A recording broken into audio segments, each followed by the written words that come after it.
There's a 5-second video on YouTube. Chiwetel Ejiofor pronounces his own name. I just love that that's needed. Yeah, it kind of is. Mm-hmm. I am Chiwetel Ejiofor. Same day. Welcome to Forever Midnight, a joyful discussion of horror in cinema with your hosts, Jeff Overn, Josh Staples, and Brian Henderson.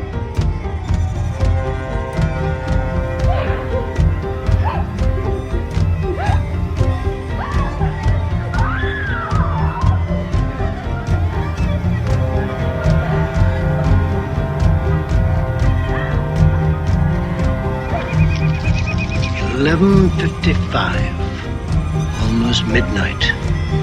Enough time for one more story. One more story before 12. Just to keep us warm. How are you guys doing? Very well. Yeah. Mouthful of Swedish fish. Yeah. Get these away from me. Got a snackle box going. Can't stop chomping. Yeah. It's great. If you didn't hear the last episode, we got some wonderful gifts from our friend Shlee. Some snacky snacks. Thank you, Shlee. Oh, so good. I can't stop staring at it. I just want to stop talking on the podcast and eat these snacks. Yeah. I know. We've got the snack box. Like, I wish we were just sitting and watching a movie so we could go through all these snacks. Yeah. I need to gain about 10 pounds watching some movies. It's awesome. Yeah. Thank you again, Shlee. Thanks, Shlee. Yeah, you rule. Let's thank our sponsors. Yeah. Let's thank the Word Horde Emporium of the Weird and Fantastic in Petaluma, 2200 Petaluma Boulevard North. They carry so many rad horror, sci-fi, fantasy, all kinds of genres that you will be interested in. Yeah, books about movies. They got so much rad shit. Games. I mean, they have like clothes. They got fucking toys. If you go to their website, which is weirdandfantastic.com, you can use discount code MIDNIGHT to get 10% off of your order. You can also use that in the store if you are visiting Sonoma County and you go check them out, which you should do. Totally. And why wouldn't you want to do that? Why wouldn't you want a discount on some cool things? Exactly. Save some money. Yeah. Definitely, like, if anybody's coming to Sonoma County, go check them out. You're going to be stoked. Go check out Next Record Store. You'll be hyped. That's right. Speaking of Next Record Store, they're at 1899 Mendocino Avenue in Santa Rosa, California. It's a huge community hub of Santa Rosa. So much rad stuff happens there. Jeff's playing there on the 27th of June. Yep. And, that's how fucking cool they are. They let my fucking free. band play there. Play their first ever That's show. Amazing. We Yeah. love them. Yep. And you can buy the record there at that time. They do a lot of listening parties. We're doing every week there's some rad event. That's where I buy my records. It's where I go. Check out the Next Record Store when you have a chance. thenextrecordstore.com. They give you 10% off if you put Forever in the checkout box. And they're the greatest. The greatest. Go support them. Go support all of our sponsors. Yeah, here we are, man. We're talking some new horror. Yeah. Got to go see some stuff in the theater, and man, shit is popping off right now. Yeah. And, when it is popping off, we know we kind of have to do those newer ones, right? Gotta do them. Yeah. Have to? Don't you mean get to, Brian? We get to. I mean, it is a pleasure, but it's one of those things where, we kind of feel obligated because people are, they're hitting us up about it, but also... it's topical. They're Everyone's popping talking off. about it. Yeah. It's an impressive run this last month. This one's local to us in a way. Yeah. The creator is from Petaluma, which is our area. Right. Kane Parsons wild, is from Petaluma. He went to school in Novato. So we gotta represent hometown heroes here. The youngest fucking director to have like a #1 movie out and the highest grossing A24 release ever. Are you serious? That's incredible. I found something in the store. Okay. What did you find? The place.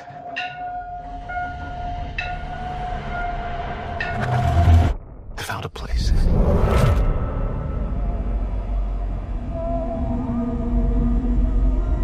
Look, I know how this sounds, but you gotta understand, it's massive in there. I'm not saying I don't believe you. Okay, I'm gonna come back here with proof.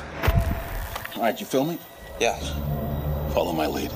Clark, what is this? That's what I'm trying to figure out.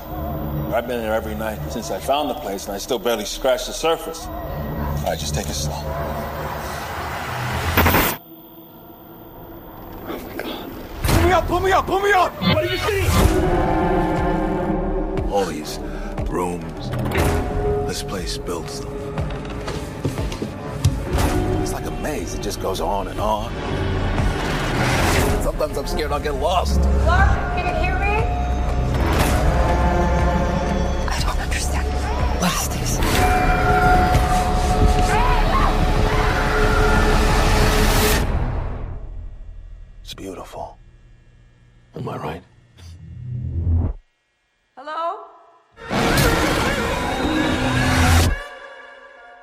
all while Obsession is blowing up and making Right. money on money on money. Yeah, we these got two movies just back to back, just going off. And both of these kids combined aren't even as old as I am.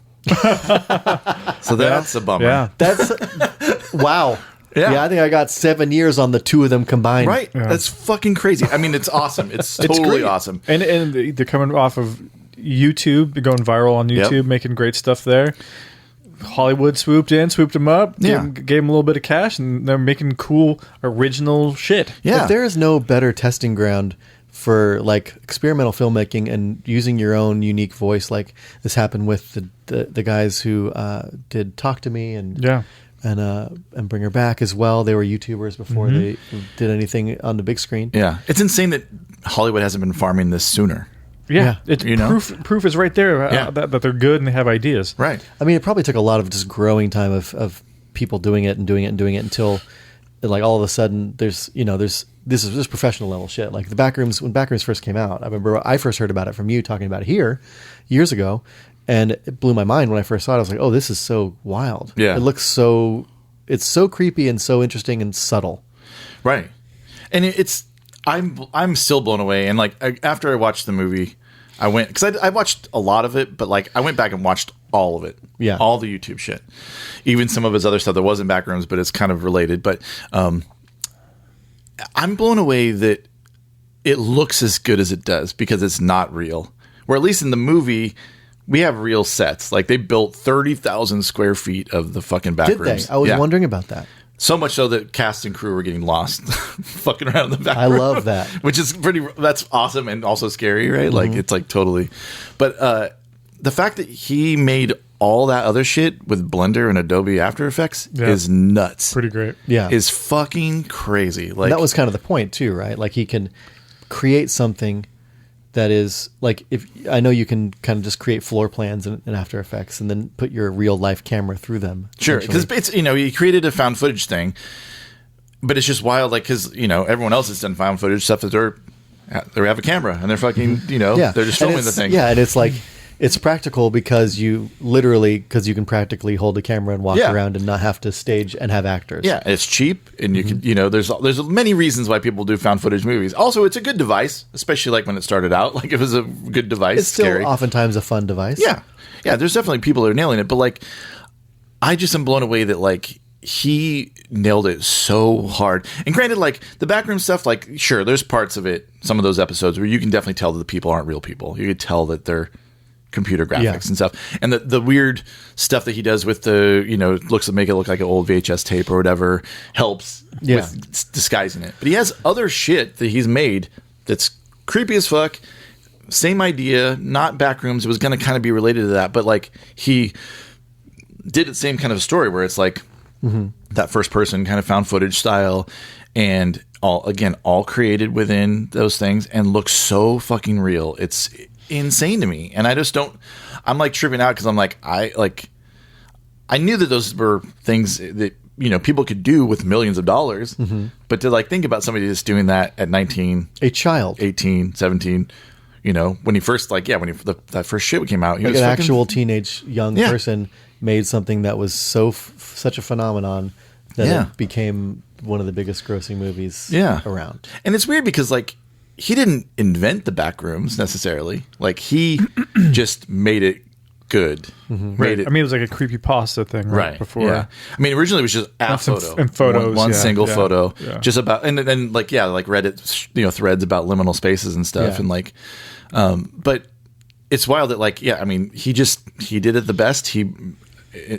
So much that we clearly had ideas, totally, and that's the thing is like he's got it all fleshed out and everything, even though he might not be letting everyone else know what it all really means or what it is, but like it's all pretty fleshed out in his brain, right?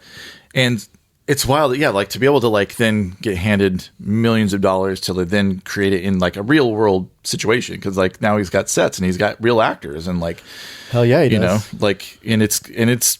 I mean, I don't know how you guys felt about it, but I fucking loved it, and I thought it was like so well done and like, and just cool. It was not super scary, but like I still think there was definitely creepy moments and cool shit. Oh, there was cool shit. There's definitely a scene. I mean, like my favorite stuff. I'm like, oh yeah, Brian's gonna love this too. Yeah, I'm loving this. I know Brian's gonna love this. Yeah, I thought the first half was kind of boring. If Really? I'm being honest, it wasn't like, grab me too hard. Yeah. Then it got really good, and then it just kind of ended. Yeah. I do think that they like. I'm imagining because it did so well that they're gonna like probably like. I'm imagining he can do more of them. Yeah. They'll want Yeah. him to do more. Yeah, I like it. I think it was good overall. It was really good.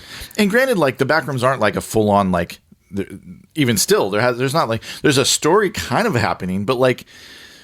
All those elements are in the movie, but it's still not something that just like the whole thing's set out like this is what this thing is, like and it's not supposed to be. It's supposed they to be. allude to what it could be or Right. what's happening, and Yeah. give you stuff to chew on, which I enjoy that kind of thing. The ending was a little frustrating because like you kind of want a little bit of answers, and they're about to give you it to you, and then they just don't. Right. Like, Yeah. that kind of sucks. Yeah, but it's. I mean, I don't know. The idea of like what the Backrooms is, and that can be different for everybody, and stuff. I saw a thing with Kane talking to like a podcaster asking him like, basically like, what does it all mean? Like, what's it? And he was like, one person figured it out, and he like left a comment on one of the videos and had 2 likes. He said, and that was the single only person. These things have been watched millions and millions and millions of times, and he said one person. Wow. Figured it out. Okay. Or whatever. Interesting. Well, I will leave it up to the youth of today to scour every video comment and then figure out which Right. one used to have 2 likes. I know that's the thing. Like, And imagine. Who then knows? create an essay for me to read, hand it to me on a plate, and spell it out for me too. That this is came from there. Yeah. Because And again, like, I'm interested. I don't know if he's even will ever like say I what think it really should means. not. I think you should leave it to people's interpretation because that art is usually better that way. Yeah, and I You think it don't really is. explain everything Yeah. outright. Oh yeah, this Even is if you like, have a clear idea what it is, Right. let people come to their own conclusions. Yeah. And I think with this particular thing, the Backrooms, like it can be just this thing that everyone kind of interprets differently. It's scarier if I can make up what's scary to me Yeah. about it. Yeah. Make up my own thing. Yeah. I mean, in this movie, it definitely seems like when you're in the Backrooms for an extended amount of time, you create things. Like your memories can create things, or like or your life, or your, that's what it seems like to me. I don't know what it seems like to you guys, but it seems like that way because the things that we do see, the creatures and or people that we see are all definitely like related to our main guy. Yeah, Captain and it seems Carl. related to their trauma, Right. as well. Yeah. There's something about there are 2 kind of main characters that are both like in isolation in different ways. Like her Yeah. mom kept her in isolation. Right. He's put himself there by his attitude and his aggressiveness and his shittiness. Right. Yeah. And the spaces kind of reflect that, and like memory and time seem all right. intertwined and go in every which way. And Yeah. it's very bizarre. Yeah. And on the YouTube side of things, like those ones, like time is very like people transport in time to like, Right. They get lost and they've been gone for a long time, but to them they're gone for 5 seconds and then they're just back at, Yeah, time seems weird in there. Yeah. Super weird. Everything's interpreted weird. Like I love that. They talk about like how memory changes, like it all changes. Like I love when they kind of he showed that too. Yeah. where they kind of just pan down, Right. you see the room change, and everything's a little wonky, a little different. Yeah. but kind of it's very fascinating. it's just like that thing where like, I mean, they're talking about it too, but it's like you tell somebody what something looks like. Right, and that's a then- great analogy. The Exactly. the dog analogy. Yeah. So, and then you tell the next person, and that person tries to draw it or whatever. And like as you go down the line, it gets worse and worse and worse. Right. Yeah. Farther away from a dog or whatever. Yeah. And it is cool that they show that drop, and And stuff. I love some of the subtle weirdness. Just there's just like a weird angle or just a thing. It's just slightly off. Yeah. Or sometimes it's just a couch is melting into the carpet. Right. Okay, that's fucking straight up weird. Or people like in the carpet or like growing out or sometimes whatever. It's totally creepy. Other times it's just very subtle where it's just like, oh, that's just a weird light. Yeah. It's like in a weird spot. Right. Yeah, it is so weird because it's like with these liminal space things, like most of it is just it's creepy because it's odd and forever. Yeah. Like the weird And empty. Yeah. And one of the there- creepiest things about it is that it's empty. Yeah, there's Right. just something about those spaces on their own, like in real life, Right.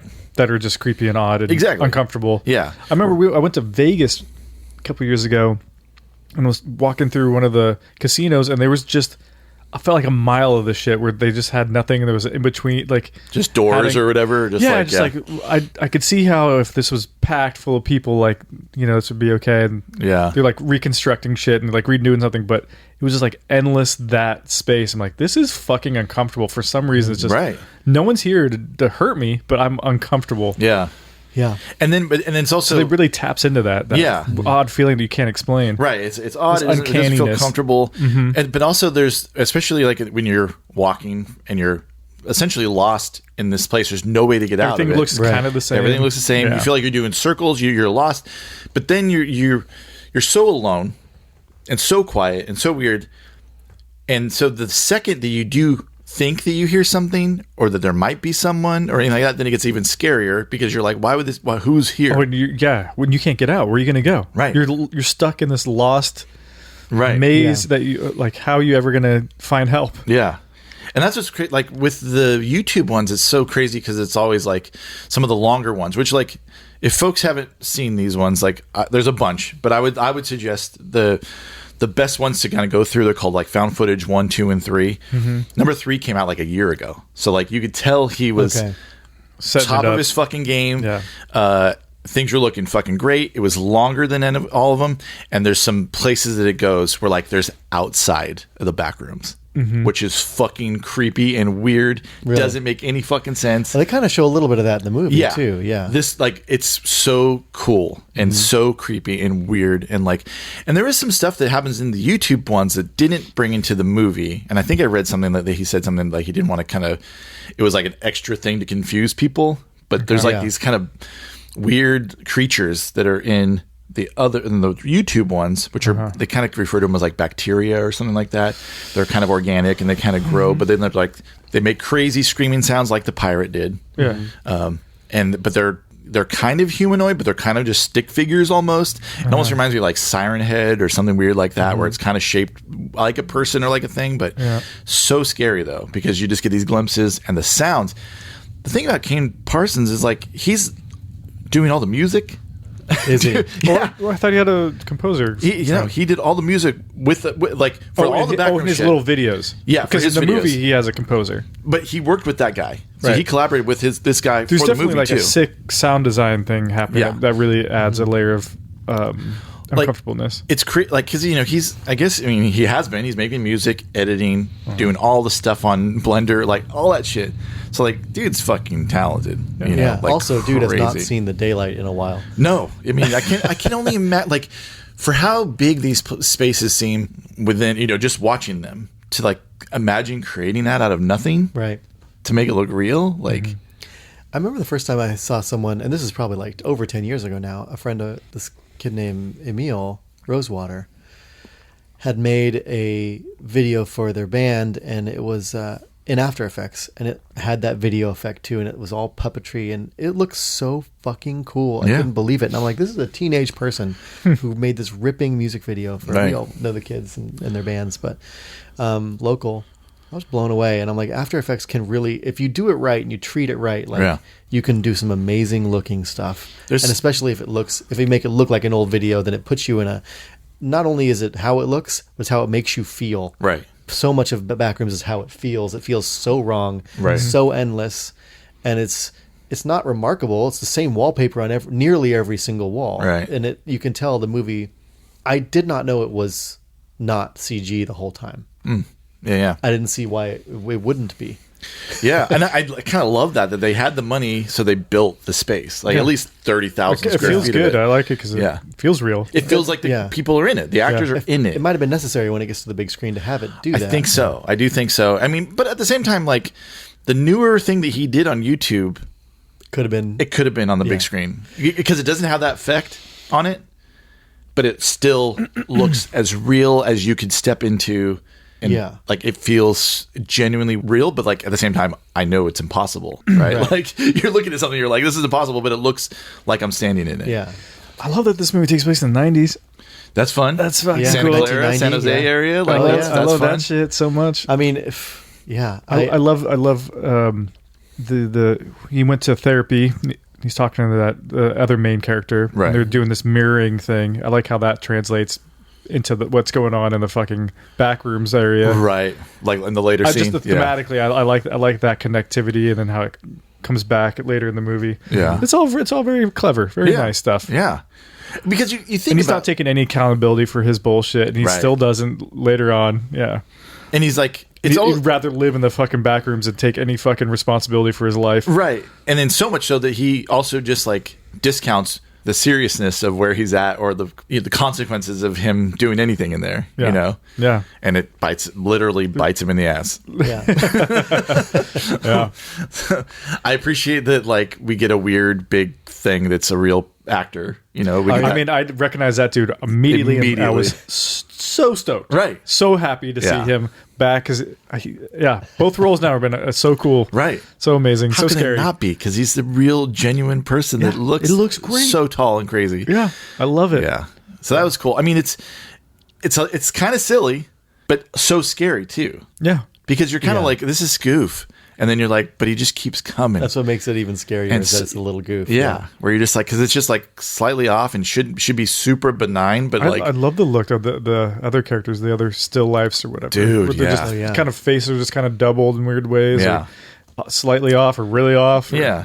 I mean, that's the kind of shit we love, of course. Mm-hmm. And it's funny because I never really thought about it. And I was talking with my wife about it, and she brought up a point. And then, of course, like later on, I'm like, in a whole look like about the backrooms, and then it's been talked about, but she's never seen the backrooms or anything. So it's just, she just was smart and I wasn't, and I was just like, what the fuck? Like, it's true though. Like, it's basically like AI, like where AI tries to replicate, you know, especially at the beginnings of AI and stuff, like trying to replicate a human form. Too many fingers, you see hands, too many eyes, weird stuff happening where it's just like not quite right, but it looks like a thing of like, you know, that we know. It's pulling from something real, right? But yeah, it's mucking it up, but it's as if AI, because the thing about the back rooms is that it is a physical space. It is an actual physical space, and it's not like it changes all the time, because it doesn't. It does sometimes, but it's the space itself changes. Yeah, sometimes. Yeah, because it's like it is like, I'm going to say, it's like that AI book. It's thoughtless, meaningless, stupid, and it's in printed form and forever. At least there's one copy that's in printed form. It's out there, and it is nonsense. For you listeners that don't know what Josh is talking about, any AI book. Yeah, his friend got a AI book for Christmas that had Josh in it. I was a character in the AI book. Stories that never happened, life experiences that never happened. A whole 300-page book about shit that never happened. Fucking crazy. AI is just fucking pondering. Crazy. What a weird thing. I'm going to go read it. You get stuck in the fucking back rooms. Yeah, it might convince me that some of that should happen. Maybe my life is pretty fun. You'll start telling those stories as memories. Check back with me in a couple months if I start telling you stories of shit that couldn't have happened. It doesn't even sound like something you would do. What happened to this guy that looks like me? I'm on the cover, all like look like Robert De Niro with pretty much my features, but a little different. But it is. I love the idea of it. It's an interesting idea because you can tell me this. Like, none of the characters that are in this movie are in the YouTube shorts. Like the actual actors or anything? Yeah, none of the actual actors, none of the character, none of the furniture store, that kind of stuff. The Captain Clark, he's not in the Captain Clark. Captain Clark. There's some aspects of like a furniture store maybe or something like that, because there's like furniture, you know, that's like looks like a storefront kind of, but it's like it's in the back rooms, but not really. Looking at the IMDb for the movie, it's like directed by Kane Parsons, and then it's written by a guy named Will Sudick plus one other person. Yeah. I'm like, I bet the one other person is Kane Parsons. So they had to, A24 investing so much into this kid's movie to bring it to a big screen, had to be like, we need to write a story with people in it. Right. Because how are you going to do that? Yeah. How are you going to make a movie otherwise? Right. I don't agree that made it scarier or even better.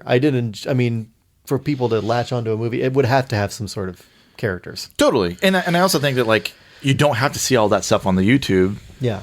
On the YouTube, it sounds like on the YouTubes. Well, it's a series of tubes, right? YouTube, B-tube, M-tube. You don't got to be on the internet. But you don't, like, you know, you could go and watch this movie on the YouTube series, or not see the YouTube series and still enjoy it and still, you know, be. And vice versa, you could see the YouTube series and enjoy it, and then get here and be like, well, that's a little too specific a thing for me. It doesn't have the things I fully love about the series, but it's necessary to bring in everybody. and it's Sure. bringing in everybody. Yeah. Obviously. The Yeah. movie is scary, and it is character driven, so it's necessary. But it's interesting that what they would have to do to get something that is non-storytelling. Maybe it does get storytelling. I have to watch I would love to watch the Yeah, the series. there's definitely like a story unfolding, and the company that's in this that we see, it plays a way bigger part in the YouTube series Async or whatever. Yeah. It's actually. I mean, I don't know if you want to spoil anything that way, but You don't have to, but Okay. I mean, I'm interested. Just 'cause it's interesting. Knowing that they're I in it just more is interesting. tell you little nuggets, but like it's interesting because like they've been exploring the back rooms Yeah. and know about it and are dealing with it, right? Right. In the YouTube version, they're also trying to cash in on it. They're trying to build housing there and transportation Yeah. and storage and like all this stuff as they're exploring it and as they're trying to develop it and Sure, all this yeah. stuff because it's like fucking capitalism. Try to They're just gonna- exploit it, We yeah. found this thing. Now we're going to try to, Look at all the infinite space. Right. So like that company essentially created this threshold, this opening to the back rooms. And so they have this like stabilized opening that they like the upside downness. essentially where they travel back and forth to that. People come to work like that guy in the movie, which is funny. I wasn't expecting to see fucking Duplass. in this. Yeah. That was I was like, oh shit. I was not expecting to see him, and I was not stoked. Really, he's okay. He's fine. Whatever. But I was like, what I did like from it is that it doesn't seem like they're ever out of it. I think they might be stuck there themselves in a way. At least it seems so in the movie. Where, like where they're sitting around the television and doing all that stuff. When they're His family? when the Duplass is talking about it, I feel like they're in the back rooms. I don't feel like they've left. Yeah, see, in the YouTube things, it definitely seems like they're going in and out of it, and like these people are like going to work. Like they go to work, they go home, Right. so they know about it. It's obviously like kind of a secret or top secret or whatever, but Right. they have lives outside of. Okay, so this thing. there is a way out. Well, essentially, but then people get lost in there. Yeah. People, they lose people. They like Right. stuff happens, weird stuff, time travel stuff happens. Where those weird still life memories of versions of them are stuck in there Yeah, somewhere. yeah. So you start and like there's just weird shit where there's like just all of a sudden like a car like there's a video. It's like a surveillance video of like a car driving on a freeway and it just like fucking disappears. And then at another video, they're walking around the back rooms and there's a car crashed into this wall in that same room, that same hallway or whatever. And it's just like, what the fuck is it? There's a car here. Right. And like the idea, like there's those openings are just happening all over the place. So people are just like accidentally falling in, you know, where this one, he was like, he discovered it because he saw the little weird thing and he, was able to kind of go back and forth after he, created that. But like, some people don't have a choice and they just get locked in it, so it's like scary. crazy. Yeah. Super scary. And like the idea that like the longer you're like, and again, I'm taking some of this on my own, but like the idea of like the longer that you're in there, it starts to like change with you or like start, I think you're affected by it and it's affected by affecting you. it, yeah. Yeah. Which is like fully scary and creepy and like just again, like that it's using essentially like your brain against you. Yeah. Part of what makes it interesting to me is the same kind of thing that makes House of Leaves, the Mark Danielewski book. If you haven't read House of Leaves, I highly recommend it. It's got the DNA of this is in that. Really? Yeah. And the same with there's a more recent thing called Episode 13, which is what it is. It's like this is a found footage. The things that make it effective is that it's found footage. You're seeing it through the lens of someone seeing it for the first time in a lot of ways, and you're seeing it. And it's a bit of a filter for the thing. And it makes more sense that, okay, this is a found footage thing, which is even scarier because how do I get back there? How do I prove it? How do I, Right. it's an interesting, it creates a desire to like really see it in real life. It generates a want for actually being there yourself, which is kind of cool. And this Episode 13 is a novel about a podcast about people kind of exploring in a very similar kind of space, but it's not back rooms. It's more like endless caverns and stairwells through the earth and all this crazy stuff. But it is, the longer you're in there, the crazier it gets. And it's transcribed recordings of that. And Danielewski's book of House of Leaves is a similar thing about a single house where they start measuring it from the outside is a certain size. And when they measure from the inside is a different size. Right. And then they start realizing that you can go all these, there's an extra room all of a sudden. They go there. And then by the end of the book, it's just like grand hallways and just insane architecture. And it is bland and it is feel like it's not decorated.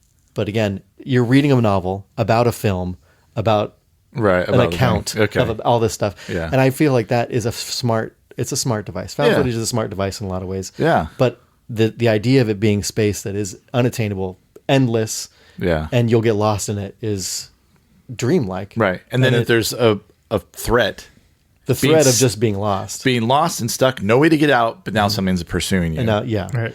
I don't even think you need the thing that pursues you. What's that? Like, you don't even need a thing pursuing you. No, just being lost is scary enough. Yeah, you're just feeling super helpless and hopeless. Like something pursuing you is a way to make it scary and effective in 2 hours. Sure, and but it's the same thing with the YouTube like videos where it's like regardless how long they kind of eventually go there where it's like you're traveling for so long through this whole maze, looking at everything, traveling through, and it's just this like creepy as fuck. And then eventually something happens, and then your person who you're the camera has to like run back through the way that it came, or try to figure out the way that it came, and then sometimes, and then the amount of like, I mean, he's just so smart the way that he figured out like how you have to like. You're walking around, you see some weird door or like some window way up high, right? You know, like just like what the fuck? And then you walk around for another 20 minutes, and then all of a sudden you look and there's that window down to where you were at, you know, and you're just like, what the fuck? I didn't even go up at any point, right? Yeah, like just weird, you know. But wasn't there a Channel Zero episode with a house that was like that? There's 2 seasons of Channel Zero that reminds me of this. The No End, or the I think it's called the No End House, which is like very scary. That one is the one I've watched twice. Yeah. Scared the fuck out of me. Still scary. does. Like I think about it now, I'm like, and it is like that. It's like this endless, like you go to a house with your friends, like, oh, this house, it just shows up, and then you go in with your friends like a haunted house. And then you think you got out. Right. And you're not actually out. Right. Like then you go back to your home, and your home is different. Your dead dad is back. Right. It's fucking scary. Like the world now is actually in that house. And there's nobody else there. It's fucking good. And then there's the other one, which had Rucker Hauer and Homegirl from It Follows in it. Right. Which is like the butcher one, which is another staircase in the woods, kind of another creepy. Right. We're just like, like there's something that shouldn't be there, you know, which I love that too. It takes you to another place you can easily get lost. Right. In. Yeah. Did you guys see that? Was it? It's like Exit 8 or something like that. There's some new movie. It was, you were telling us about it. It's similar liminal space, like weirdness. And kind of like a puzzle. Oh, is that Japanese one? Yeah. Okay. Something like that. I heard about it. It was very good. Really? Yeah. I heard it was good. Based off a game, so you just play that game yourself and experience it. But that could be scary. It's pretty interesting. It's weird because I mean there's a lot of liminal space stuff. Content. While we were watching we were watching this movie. I was thinking of that movie you were telling us about. Exit 8, and I love the whole idea of these. And I was, for a while there, I was following a lot of accounts until like that were like liminal space accounts. And I was like, eventually I'm like, this is AI slop. Right. That's the problem is like, we're now that world, right? Now I'm off it. I'm like, but I was enjoying it. There was a period there I was enjoying just seeing like half-filled pools and some indoor pools in some weird space. I'm like, what a cool idea. It's pretty fascinating concept. Yeah. And scary. It's because there's that weird curiosity in all of us to be like to discover or to figure out why this thing is. Yeah. Mm-hmm. You know, I think that's just like there's something comfortable and uncomfortable about it at the same time, which is because it's got. I mean, it's really nostalgic. Even though was Homie alive in the 90s, 1990s? No way. No. In the same way that I was nostalgic. He was born in 2005, dude. Yeah. So 15 years before he was born is where he bases his style. Yeah, I love it. Like it's I was probably. I mean, people that were born in the 70s were certainly like being nostalgic for the 50s and 60s. Totally, yeah. You know? He made this new one. It's called The Oldest View, and it's like this newer one that he did, and like, it's fucking crazy. It's scary as shit, and it's like not shouldn't be again. Right. It's like very like benign things, but like very liminal spaces, but like. It is like it feels like it was filmed in Petaluma, like in the hills of Petaluma or something like that. Right? He's from there. But like part of it, because then there's like a hole that goes into like a staircase that just goes down forever. I love it. And he's a YouTuber. It's funny. It's him. It's Kane Parsons. He's a YouTuber. He's filming this. He found about this hole, and he starts like slowly discovering it, going farther and farther, and all this stuff. And it's a magical idea. And it goes to like a mall, like this abandoned mall. And like he's in California or whatever. The mall is maybe in Texas. Really? Yeah. And wait, like a mall with people in it? No. Abandoned. There might be something in it, but there's like, but it is abandoned mall. It is, and the mall is like, it looks so fucking real. And that's the thing, like, we have all this AI slop bullshit. I love that this fucking kid is just making it. You know, like, it's computer graphics, but like, he's fucking doing it. Computer graphics does not mean AI, right? So Not at it's all. certainly not. It's like people can create and have been creating computer graphics for a long ass time. You're creating something from nothing. Where Yeah. like, yeah, that's happening with AI, but that's fucking such a shitty shortcut that Yeah. I don't care about. The shortcut is the problem. Like Right. if there's no thought behind it, then it's a problem. Yeah. And I don't believe that it makes any fucking sense if it wasn't created No. by a person. Like why Or an should it be animal. why should it be easy like that? Sure, I want things in my life to be easy, but like if it's at the like cost of like people's lives, the earth, Yeah.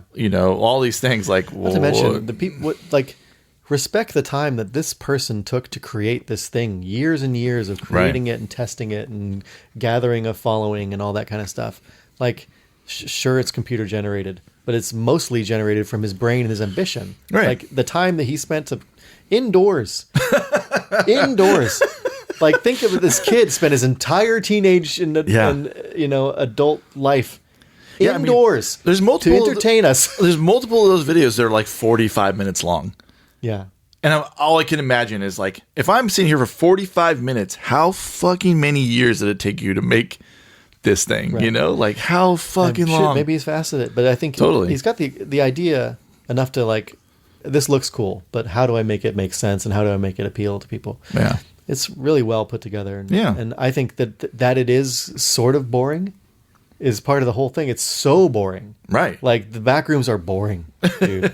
Until they're not. Until they're not, and then you wish they were boring again. Right, yeah. You want them to be boring, yeah. I remember when this was nice and boring and just magic.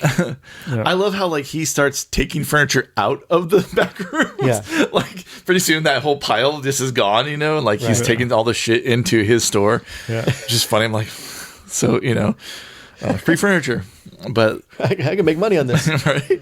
I love that he's sleeping in the store because he fucking fucked up his relationship because he's shitty. I do like that too. And like it looks the scene's so radly shot where it's just like him watching TV in bed, and then fucking something happens and it pans out and he's just Tell in the me you fucking haven't store. thought about doing that sometime. Like Oh, you yeah. go in those stores and they have beds. You're like, fuck, I just sleep here. Yeah. That looks That'd like be a fun. comfortable bed. Yeah. Fuck Is it career opportunities where they're like fucking around the store all night long? Is that it? Or old 90s? Oh, What? I don't know about that. What? movie. No. What? Wait, what? I think But there's you just get like locked in a Target. You like hide essentially or whatever, like a Target or whatever, and you're just like hanging out in there all night long. you're And you're talking sleeping about there the- and sounds playing there fun. and stuff. wasn't it the same idea about that movie Elves with Grizzly Adams? Weren't there people camping out in the mall overnight? Probably. Well, and I guess what is it? What is the one with Barbara Crampton and the Killbots? Shopping mall. Right. Well, a lot of that would happen where you hang out in the mall so you could fuck, Yeah, and then like, I got this whole place to fuck in. yeah, you get I'm your gonna, blanket. I'm gonna fuck on the Chick-fil-A. Just watch out for the Killbots. Yeah. And that's the fun thing too. I've seen people like post like I'm in the back rooms, and it's like just literally the Santa Rosa Mall, like in the back rooms. That's where me and Anna Hill would spend a lot of time just running around those mall back rooms. Yeah. And it was like endless gray tunnels that occasionally pop in. And there was like, oh, I'm behind Mrs. Fields' cookies. Oops. They saw me. Run. It is like one of those things too, where like I feel like everyone at some point has been into a space that feels sort of like that. Yeah. I used to go to the fucking Fairmont Hotel, just Yeah. go to the convention center part, and you'd be like, oh, this is a ballroom with nobody in it. This feels really weird. Right. I mean, we've been walking around convention hotels and things like that where we'll get into a room where there's nobody or like a hallway that's just like goes. Yeah. You You're know, not at it's risk just of like being figured out there because no one cares to go in there. 'Cause right. It's boring. Yeah. And like a lot of those things just go like those, hallways just go around and all over the place. And like, and that's what's fun too with these things. Is like people are running around and then they're like getting into weird spots and you're like, where the fuck are you at? And then like, oh, I'm here. And like Right. you're now behind where you thought you were getting chased or something, or just like, it's just kind of wild to like, you're partaking in the whole like chase and all that stuff. Yeah. I don't know. It's Fuck, I love it. It's scary though. It is really scary, but there is just something that it feels so familiar. Yeah. And that's what's like That's not part of that. cool. I think the thing about these, maybe it's all the creepypastas I've heard of are things that are like they trigger familiarity, but they're not specific. like the have you seen this man thing that like the Tremor Dose is based on, and have you seen like other things that are like that? The laughing man, like the that laughing stuff. Man, Yeah. And the other things like, well, definitely the Backrooms are there. That's certainly like one of the things. Everyone who sees a space is like, wow, okay, we've all seen this space. And there's other people making Backrooms movies, which like some of them are called the same things as like Found Footage #1 or whatever. Like, and they're not as good, but they're definitely like people are making those things, and like, I was confused. Like, if you're not on like Kane. I think his channel is Kane Pixels. Kane Pixels, yeah. If you're not on that, then like they're different Backrooms movies, Right. So it's like very confusing because they start playing one right after the other, and you're like, wait a second, like where the fuck am I it's right like now? because it's a style of film. It's not like the story is not. It doesn't have to be. You can't copyright a style. Right. Well, it's like other like cryptids or creepypasta where like those things are just scary, so people are going to run with them, right? Yeah. So there'll be multiple things about a Bigfoot, or there'll be multiple things about whatever Johnny the Homicidal Maniac, or whatever it might be, and they're all scary or whatever, and some of them are obviously better than others, and some float to the top like Kane, I'm so glad the whole thing wasn't in found footage style.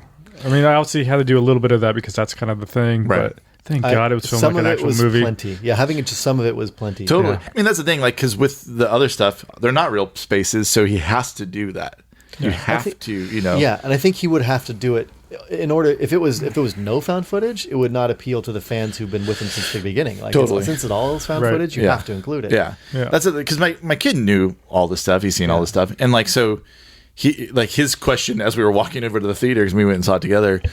He was just like, "How are they gonna?" Like integrate this found footage style into a normal movie or whatever, like how are they doing that? And I'm like, I don't know, but they did it, and I think it was pretty seamless, and I think it felt enough like the YouTube stuff, but then felt also like a proper movie, and kept your interest both ways. I feel so. Thank God for that. Yeah, I don't need to see a whole first-person shooter style found footage thing. I've watched plenty of people who've played video games in my life. Yeah, as not a gamer myself, but someone who's like, will watch you play a video game. Sure, because I'm a lurker in all aspects of my life. But yeah, I do. I really did enjoy. Like, just see. I mean, I got to go back and watch the YouTube. You see, I was kind of like on the fence about how I felt about found footage stuff for a long time because, like, we had the Blair Witch, and then we have all this stuff that happened after that. Yeah, and so much so there's festivals now that are just found footage movies, and people are making them all the fucking time. And that, I'll tell you what. Sure, I like a found footage movie. I love Blair Witch. I like a 2-piece band. I love the Americas. I ain't going to a 2-piece band festival. They have them. It's a whole weekend. 100 2-piece bands can suck my dick. A found footage movie festival can lick my balls, and they can both go to town. I hope they're happening the same weekend, because my dick is going to be pleased. That all can fuck right off. Yeah, that's the thing. Like, I felt like so tired of it that like the idea of like, because I had seen some of these Blackroom things like years ago when we kind of, I think I talked about, I'd watched like maybe 3 of them, and I think I was kind of like, on the fence, like I don't even know if I want to watch these long ones. It's just all found footage style. I'm kind of tired of this style. I'm kind of like whatever. Yeah. But I think it came around where like his are so good that I'm like, I'm in it actually. I'm fine. You want more? Yeah. There's more. I'm like, and that's the thing. Like, he has a playlist where it has all 22 videos, one right after the other. I literally fucking ham bone those things, just fucking one right after the other. Thank you for taking one for the team. Because I ain't about to do that shit. Because you and I are the people that are like, man, did you see that latest Know What I Mean Vern commercial with Ernest P. Worrell? Yeah, that was fun, right? 30-second doses, a good time, right? Well, there's a video you could rent. There's just commercials, just Ernest commercials from different regions of the United States. You think I didn't rent that like a dumb fucking watch commercials long for 35 minutes?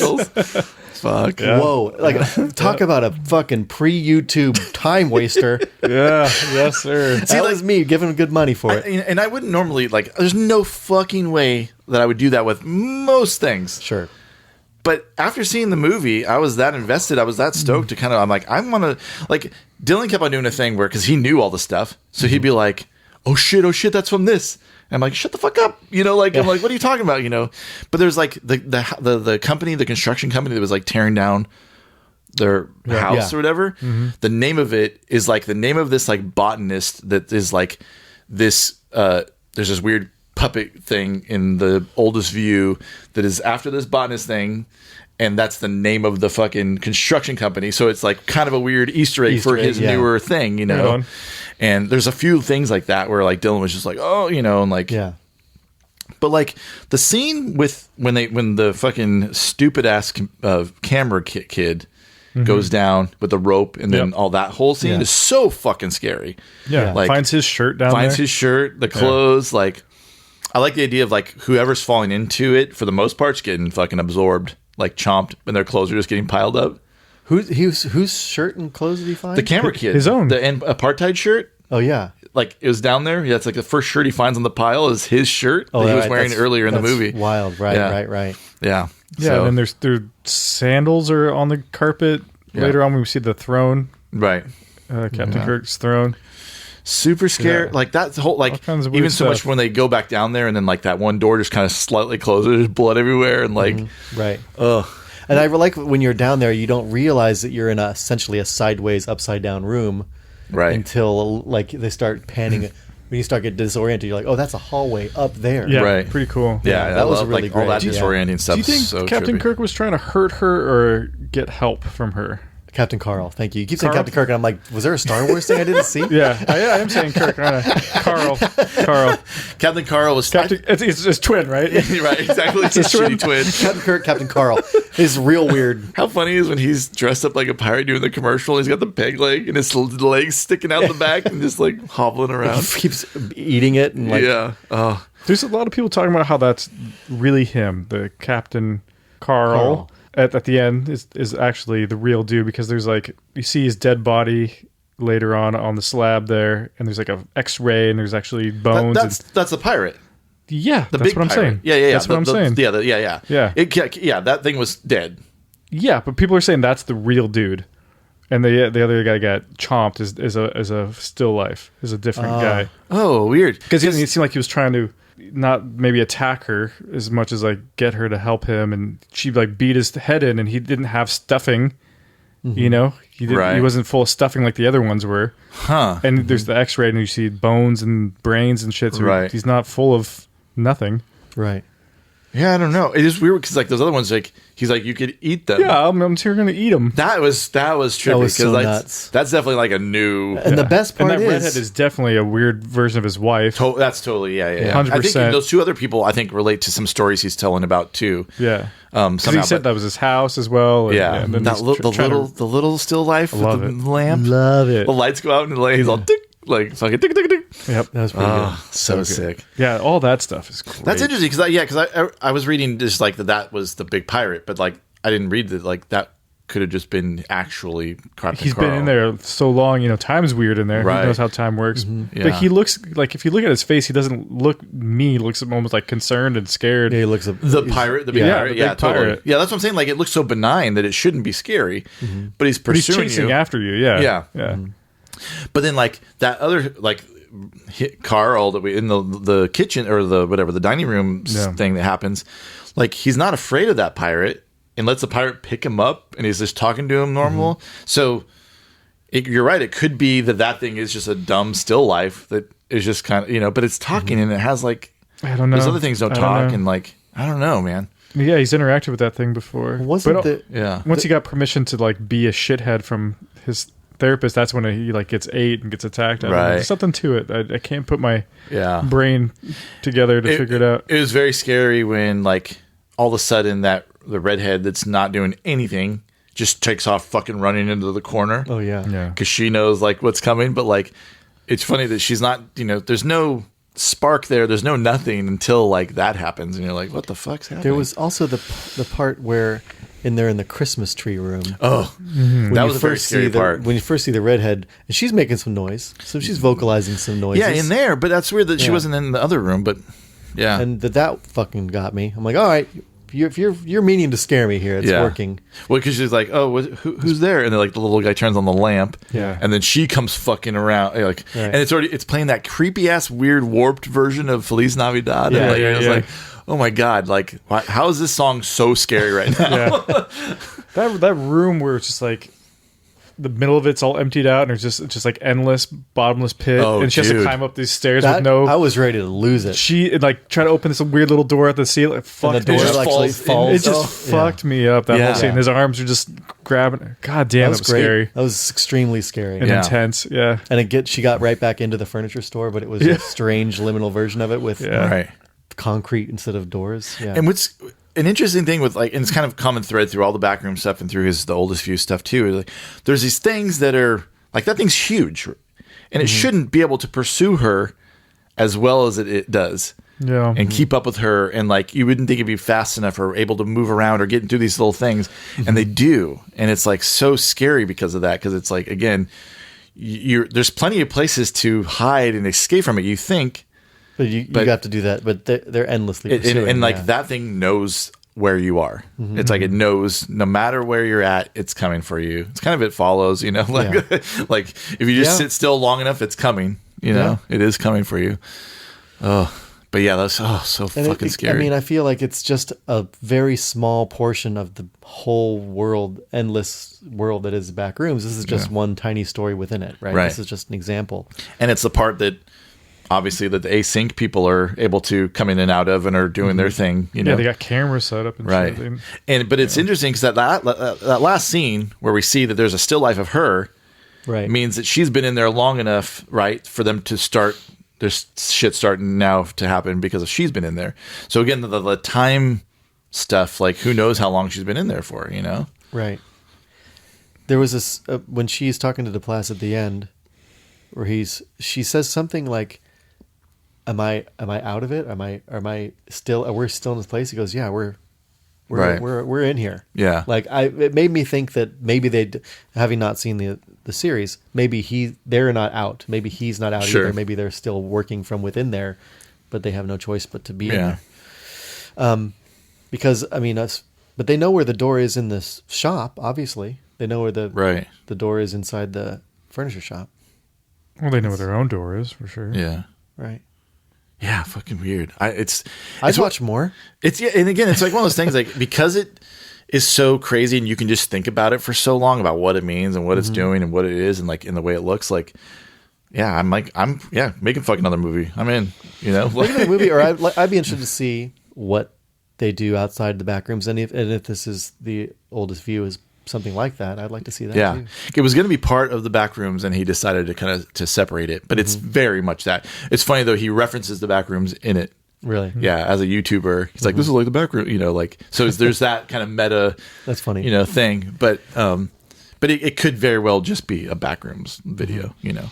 But there's some other cool. Outdoors, there's some other cool. Well, and then the mall, the mall, the endless mall.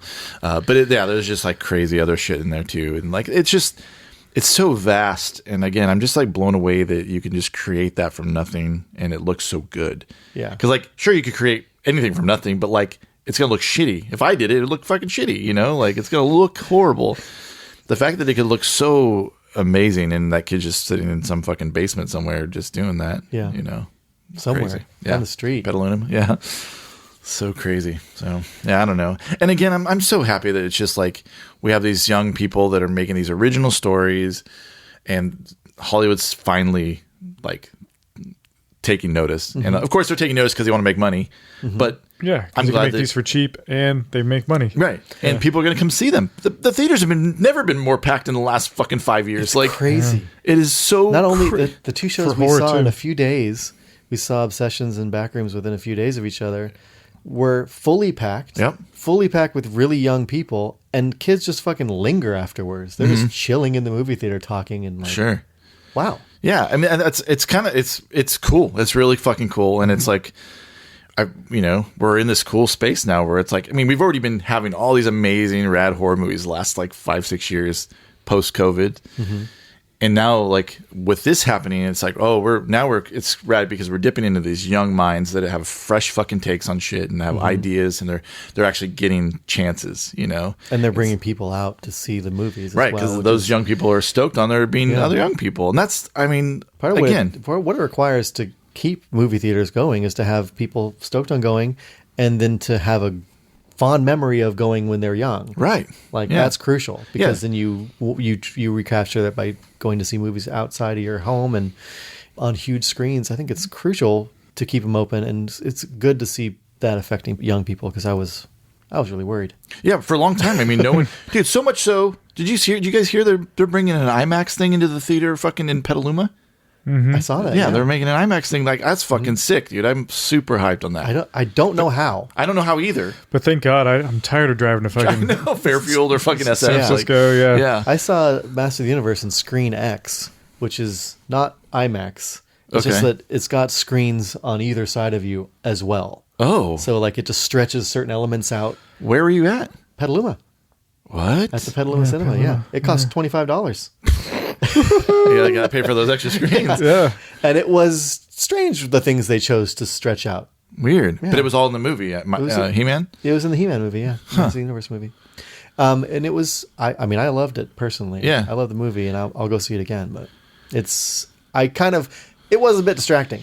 My first thought when I left was like, I'd like to see that again in Theater 12 in Santa Rosa. Right, just on a big screen. Yeah, I don't need to see, because it wasn't seamless. Sure. Like there was a line where the two screens. That seems like it was a weird thing. Well, you guys seen that crazy dome in Vegas, right? Like where they've been playing that. The Sphere. Like Wizard of Oz, and there's like fucking real storm that they make in there and shit. And like, I feel like a lot of that it is. There's a bit of AI happening there. Sure. Oh yeah, they did. They were talking about how they did a whole like, what's it called? And they like there's an upscale. Where they like do like but they did it with AI, and there's like stuff that like so like that's a bummer, of course. But like the fact that it's this insane round screen, like there's bands playing in there and stuff too. And I was like, my friend Matt Sharkey was shooting photos because he's friends with the No Doubt folks. Like he's been friends with them since way back in the day, way before fucking Gwen lost her goddamn mind. But he was shooting photos in the dome. And I'm looking at these photos of this band playing. I'm thinking of like you guys, or like anybody we know that's ever played a show. You know, you're in this concert setting, but there is just ape shit stuff happening 360 degrees around you.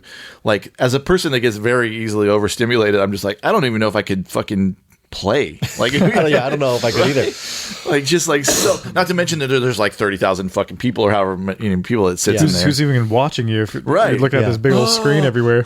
You know, like just like chaos. It seems overwhelming. I feel like the Sphere is the attraction. U2, one of the biggest bands in the world, are just a small part of the attraction when it's U2 at the Sphere, right? I mean, Devo should just do it because they just have their little automatons out there. Fucking or not Devo, fucking Kraftwerk. Kraftwerk. Fucking just like put their fucking things up there and just go fucking chill in the back. And like, fuck off, Press play and then walk. They got better visuals than U2, I'm sure. Fuck. It's so weird that they would have a thing, you know? Like, No Doubt also. But, I mean, they're just playing a show there, but, like... It's just a certain size of a band at a point. Yeah. And I'm sure, tons of bands will come through there. But, like, it just looks crazy. But I do like the idea of, like, there being, like, a crazy immersive movie experience, but I don't want to have AI bullshit involved with it. I'm interested in seeing it. I know it's also prohibitively expensive. Right. I'd love to see The Wizard of Oz in there. I love The Wizard of Oz. Who doesn't love The Wizard of Oz? But I would... And I would watch it again, especially if it's some 360 experience. But if I see one six-fingered little person, I'm going to lose it. Weird. But, I mean, overall, you guys liked it? I really liked it, yeah. I loved it. Dude, I saw it with Jeff, and then I sent him a video afterwards. Oh, yeah? I was just walking through Santa Rosa. Did you find some back rooms? I found some back rooms.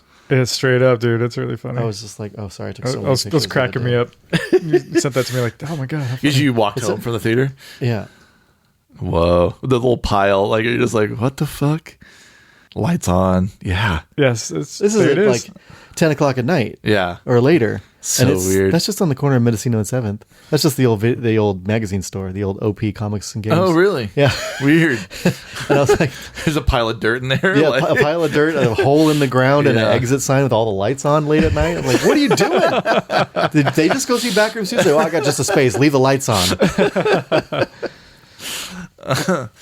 Yeah. I'm stoked because it made me like, again, like, I feel like I got twice as much movie because then I went and watched all that stuff, you know, and like literally probably over 2 hours or way more than that, probably 4 hours worth of stuff, probably. Yeah, that's fun. On YouTube. That's fun. Yeah. I did the oldest view stuff separate, but I watched that whole playlist and I watched all of his playlist of Backrooms. Like, I think I'll visit them all, maybe on separate occasions, but that sounds like fun. Very cool. Very, very cool. And again, you don't have to watch all that stuff, but if you watch like the found footage ones, That's like a pretty good, spot. And the last one, the part 3, was really fucking scary. And that was like one of the newest ones.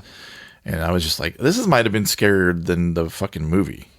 Yeah, so that's what I'm looking forward to. Yeah. So like, I was really like, but it's funny. I jumped. It's been a long time since I've like really jumped. I mean, sure, jump scares sometimes will get me just like because it is that. But when the mom thing happened in the movie, when she jumps when out, she came running from behind. Yeah, like. Dylan was like, "What the fuck are you doing?" Like, 'cause I totally was like, "Fucking shit my pants on." I'm like, "That's just a lady." You don't know that. And I thought about that too. I was like, "What made it so scary?" Is because it was so quiet. Yeah, and she's just picking the newspaper from the window. Because her mom is obviously agoraphobic and got some disorder, and it doesn't even show her coming around the corner; she's already there. So it's a jump scare, but it was effective. It was effective. It got me, which a lot of those, it definitely felt. She wasn't being menacing. She was like, don't do that." Right. And there's like theories that the mom had been in the back rooms, which is why she was fucking batshit. Oh, sure. The things she's talking about and stuff could be from that, Right on. So there's like that weird kind of connection too, which is kind of cool to think about, like if she had been there and then like got out of it and was just like fucking, lose your mind. Yeah. How could you not be, man? If right. It's in there too long. Like when she gets in there into the kitchen, like when he first like he chokes her out, which is like that whole thing is crazy because you think there's something else coming and he's actually the menace. But when they get into that kitchen area, like all I could think about was like she's sitting here seeing these still lives, this weird place, like, and knowing that she's already came through that doorway, so it's already like this crazy thing. But like, as somebody who's like a therapist and smart and like thinks about things probably on a different level, like how is she not tripping the fuck out? And she was, but like, it's just wild to think about. Like if you were sitting there, being like, what am I fucking like? What am I looking at? What is happening? Well, part of that too is like another aspect of that is she spends her entire life like goading people to talk about themselves and talk about their own problems and their own traumas and their own worlds, and then all of a sudden she's physically in it. Yeah, the back room of someone's mind. Exactly. Yeah. And she's got to deal with it right then and there. Like she's fully trapped in it. Like, trapped in his that's when brain. she's like, yeah, fuck you, man. Yeah. Well, and also if you think about like somebody like that, where it's like they're hearing wild shit probably all the time from some people. If they're having mental breaks or they're having issues like delusions, like saying insane shit, like he showed up and was telling her, and she's got to write it off, being like, "This guy's fucking, he needs some help," and then all of a sudden, like it's all true, like what the fuck, so scary. But, you got to feel for Carl too. What a sure, like, he's a reactionary Captain Kirk. He's a reactionary dickhead, but he's got a like. I don't feel for him at all. He's a piece of shit.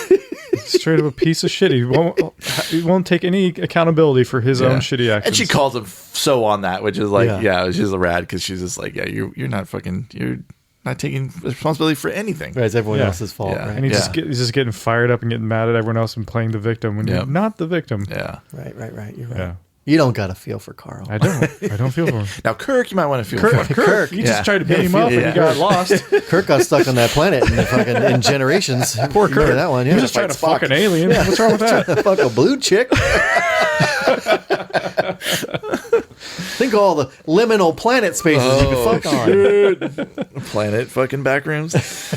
Oh, yeah. Right on. Yeah, I mean, I liked it. I really did enjoy it. I'll probably end up watching it again somehow. If it was on, I wouldn't turn it off. Yeah, no, I'll definitely watch it again. Like, I probably won't go. It's like I wouldn't go and see it again in the theater, but I kind of want to. Now that I've seen all that other stuff, I feel like I kind of need to like go see it because I think there's stuff I missed. Yeah. Oh, I'm sure there is. Yeah, because if Dill's picking stuff out because he's familiar with the whole legend, then he started shutting up about it because he wanted to spoil things, but I can still see him react. So that's like, an extra added level of enjoyment. Sure. Yeah, that's great.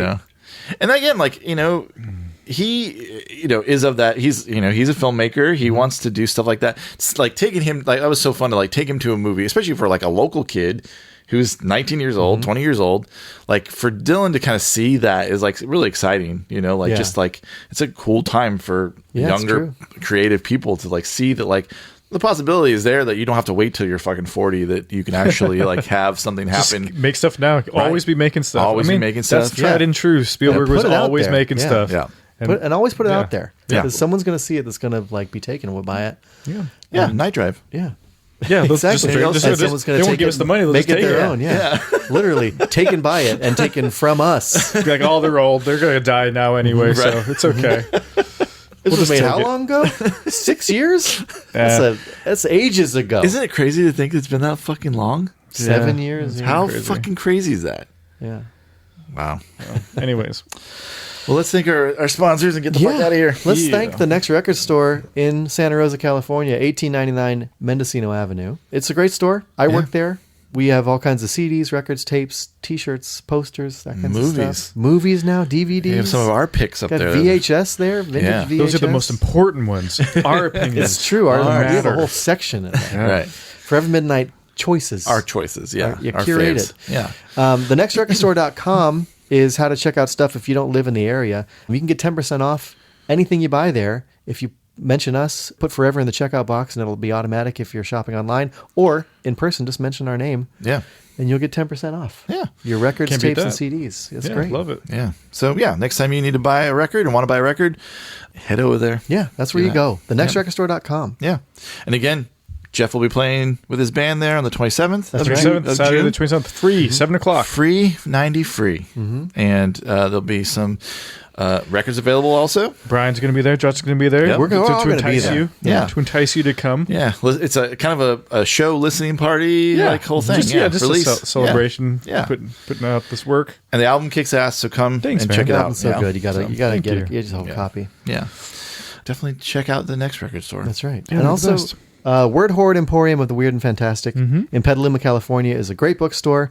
Again, the same deal, 10% off. If you're looking for a book in this world, that's where you go. Yep. Go to weirdandfantastic.com. Or if you're in person, if you're in the area, the Greater Bay Area, come check them out at 2200 Petaluma Boulevard North. Yeah. In Petaluma. Find some stuff you didn't know existed. Yeah. Suite 805 over there in the Outlet Mall, and they can get whatever book you want. They can answer any of your questions. They publish their own books. That's so cool. By authors that are really killing it in like the horror or sci-fi and fantasy genres. Like, so not just selling in their makers too. Yeah, so you can't so beat that. Much cool stuff. Yeah, and we guarantee if you go there or if you go to the website, you will not leave without something. So, yeah, you got it. Yeah. Again, check them out. Word Horde Emporium of the Weird and Fantastic. Weirdandfantastic.com. Yeah. We thank all our sponsors. We thank all of you for listening. And we will see you in the back rooms. Or Patreon. I hope Let's go not. to Patreon. Yeah, or patreon.com/forevermidnight. That's our back rooms. That is our back rooms. There's endless hours of episodes there for sure. Yeah, we have like over 100 exclusive episodes over there. Get lost in it. Every month we have a new exclusive episode. We also have all of our videos for our like public episodes as well as our exclusive ones. So that's right. Go check that out if you want to see us chatting about movies in view. That's right. With our clothes off.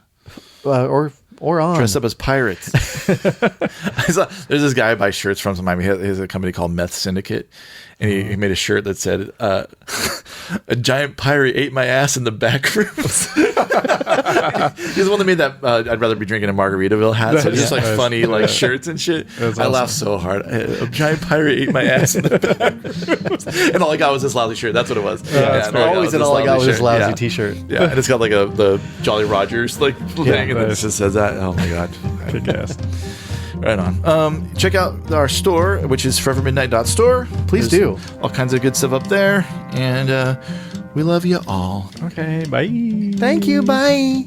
Forever Midnight is recorded at the Scary Movie Research Center in Santa Rosa.